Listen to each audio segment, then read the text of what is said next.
नमस्कार, मैं शाहनवाज। AIMIM के बिहार के प्रदेश अध्यक्ष अख्तरुल ईमान ने कहा कि आपके हक के लिए, अपने हुकूक के लिए, अपने आने वाली मुस्तकबिल के लिए, अपने आने वाली नस्लों के लिए, अपने अंबेडकर के संविधान के लिए, अपने सीमांचल के लिए, अपने बिहार के लिए मजलिस को मजबूत करें। उन्होंने कहा कि बिहार में AIMIM मजबूती के साथ विधानसभा चुनाव लड़ेगी।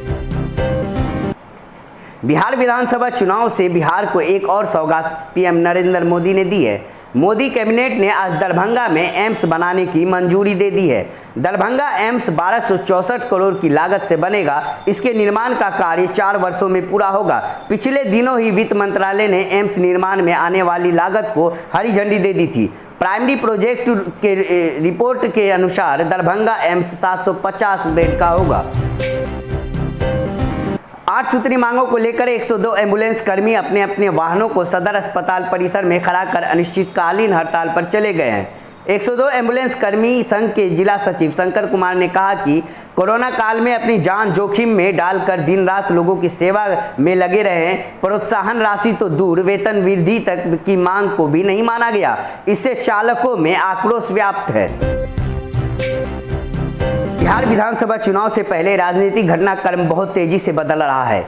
बिहार के CM नीतीश कुमार और लोजपा सुप्रीमो चिराग पासवान के बीच टकराव की वजह से लगातार यह कयास लगाते हैं कि NDA टूट की ओर बढ़ रहा है, क्योंकि कुछ चिराग पासवान भी उसके संकेत देते नजर आते हैं। दूसरी तरफ चिराग पासवान को लेकर JDU के तेवर कभी गर्म तो कभी नरम पड़ते नजर आ रहे हैं।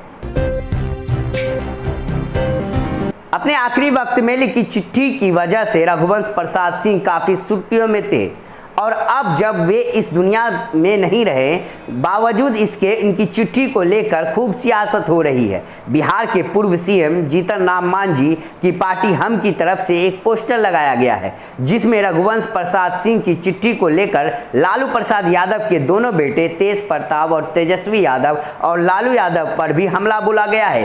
पोस्टर के जरिए मांझी की पार्टी ने पूछा है कि आखिर अपने नकारा बेटे को स्थापित करने के लिए लालू और कितनी बल की बलि देंगे। बिहार के CM नीतीश कुमार बिहार को विशेष राज्य का दर्जा दिए जाने की मांग करते रहे हैं।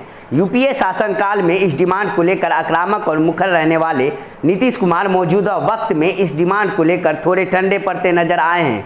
यही वजह है कि नीतीश के राजनीतिक विरोधी यह सवाल पूछते रहे हैं कि अब जब केंद्र और बिहार दोनों जगह NDA की सरकार है, तो बिहार को विशेष राज्य का दर्जा क्यों नहीं मिला है।